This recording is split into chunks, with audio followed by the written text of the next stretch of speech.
कभी सोचा है कि दुनिया के सबसे सक्सेसफुल इन्वेस्टर की स्ट्रैटेजी इतनी इतनी सिंपल हो सकती है कि कोई भी उसे अपना ले।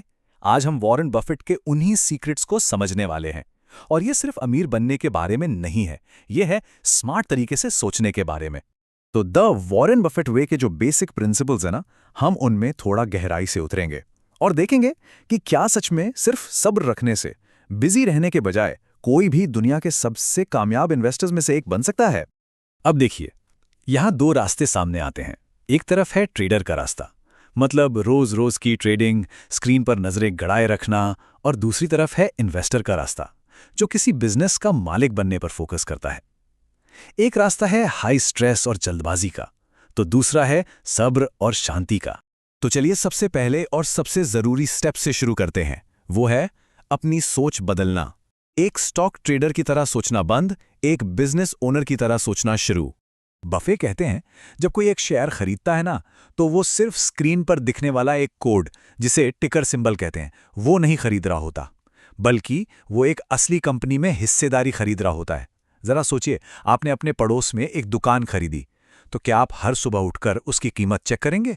नहीं ना, आप उसके बिजनेस पर ध्यान देंगे। बस यही माइंडसेट अपनाना है। बफेट के जो गुरु थे बेंजामिन ग्राहम, उन्होंने मार्केट को एक नाम दिया, मिस्टर मार्केट, और उसे एक मूडी बिजनेस पार्टनर बताया। मतलब जब वो घबराया हुआ होता है ना, तो वो आपको बढ़िया बढ़िया कंपनियां सस्ते में बेचने को तैयार हो जाता है। एक स्मार्ट इन्वेस्टर इसी घबराहट का फायदा उठाता है, उसका शिकार नहीं बनता। बफेट की पूरी फिलॉसफी बस इन 3 पिलर्स पे टिकी है। पहला, जिस बिजनेस में इन्वेस्ट कर रहे हो उसे समझो। दूसरा, उसे एक सही कीमत पर खरीदो। और तीसरा, सब्र रखो और उसे बढ़ने दो। है ना, एकदम सिंपल, पर ये बहुत पावरफुल है। ठीक है, तो हजारों कंपनियों में से सही कंपनी कैसे चुनें? इसके लिए बफेट एक बहुत ही सिंपल 4 फिल्टर वाला टेस्ट इस्तेमाल करते हैं, ताकि वो सिर्फ बेस्ट कंपनियों पर ही अपना ध्यान लगा सकें। तो बफेट किसी भी कंपनी को इन 4 सवालों से परखते हैं। पहला, क्या मैं इस बिजनेस को समझता हूं? दूसरा, क्या इसके पास कोई परमानेंट कॉम्पिटिटिव एडवांटेज है? तीसरा, क्या इसका मैनेजमेंट भरोसे के लायक है? और चौथा, क्या इसकी कीमत सही है? अगर इन चारों का जवाब हाँ में है, तभी वो आगे बढ़ते हैं। ये है सर्कल ऑफ कॉम्पिटेंस का आइडिया। मतलब बफे का मानना है कि सिर्फ उन बिजनेसेस में इन्वेस्ट करना चाहिए जिन्हें कोई वाकई में समझता हो। यही वजह है कि उन्होंने सालों तक कॉम्प्लेक्स टेक कंपनीज को इग्नोर किया, लेकिन कोका कोला जैसी सिंपल कंपनियों में भारी निवेश किया। क्यों? क्योंकि वो जानते थे कि लोग हमेशा कोका कोला तो पिएंगे ही। अच्छा, दूसरा फिल्टर है इकोनॉमिक मोट, यानी आर्थिक खाई। ये एक ऐसा परमानेंट एडवांटेज है जो कॉम्पिटिटर्स को दूर रखता है, बिल्कुल वैसे ही जैसे एक खाई किसी किले की हिफाजत करती है।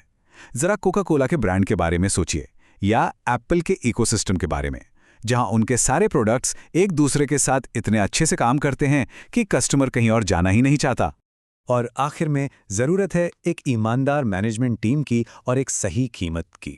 बफेट का मानना है कि एक बेहतरीन कंपनी भी एक बुरा इन्वेस्टमेंट साबित हो सकती है अगर उसके लिए बहुत ज्यादा कीमत चुका दी जाए। अब बात करते हैं इन्वेस्टमेंट की दुनिया के सबसे डरावने शब्द की, रिस्क। लेकिन क्या यह सच में उतना डरावना है जितना हम सब सोचते हैं? बफेट के लिए रिस्क का मतलब प्राइस का ऊपर नीचे होना नहीं है। असली रिस्क तो ये है कि किसी को पता ही ना हो कि वो कर क्या रहा है। अगर होमवर्क ठीक से किया है तो गिरती हुई कीमत एक खतरा नहीं बल्कि एक मौका बन जाती है। तो फर्क एकदम साफ है। एक आम इन्वेस्टर गिरती कीमतों से डरता है, और बफेट बिना समझे इन्वेस्ट करने से डरते हैं। बस इसी सोच के साथ मार्केट की उठापटक दोस्त बन जाती है, दुश्मन नहीं। और इस रिस्क से बचने का तरीका है मार्जिन ऑफ सेफ्टी, मतलब किसी कंपनी को उसकी असली कीमत से कम दाम पर खरीदना। ये कुछ ऐसा है जैसे एक ऐसे पुल पर गाड़ी चलाना जिसकी कैपेसिटी 10 टन है, लेकिन आपकी गाड़ी का वजन सिर्फ 6 टन है। आपने अपनी सेफ्टी के लिए एक बफर बना लिया। और अब हम आते हैं बफेट की स्ट्रैटेजी के सबसे पावरफुल लेकिन सबसे ज्यादा अंडर एस्टिमेटेड फोर्स पर। चलिए देखते हैं कि कंपाउंडिंग की पावर असल में काम कैसे करती है। मान लीजिए 1 लाख रुपए इन्वेस्ट किए गए। 1 साल के बाद 20% के रेट से ये इन्वेस्टमेंट हो जाता है 1,20,000। अच्छा है, पर कुछ ऐसा नहीं कि दुनिया हिल जाए, अभी तक तो नहीं।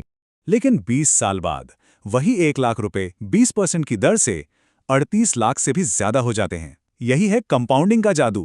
पैसा आपके लिए काम करना शुरू कर देता है और टाइम के साथ ही एक स्नोबॉल की तरह बस बढ़ता ही चला जाता है। तो सबक क्या है? सब्र ही वो फ्यूल है जो कंपाउंडिंग को ताकत देता है। जब कोई बार बार खरीदता बेचता है तो वो इस प्रोसेस को तोड़ देता है। असली पैसा तो इंतजार करने में ही बनता है। और अब इस पजल का आखिरी टुकड़ा, और ये नंबर्स या बिजनेस एनालिसिस के बारे में नहीं है, ये उस एक चीज को कंट्रोल करने के बारे में है जो सब कुछ पटरी से उतार सकती है। बफेट का एक फेमस मंत्र है, जब बाकी लोग लालची हो रहे हों तो डरो, और जब बाकी लोग डर रहे हों तो लालची बनो। इन्वेस्टमेंट में सबसे बड़ा चैलेंज मार्केट को हराना नहीं है, बल्कि अपने इमोशंस को कंट्रोल करना है।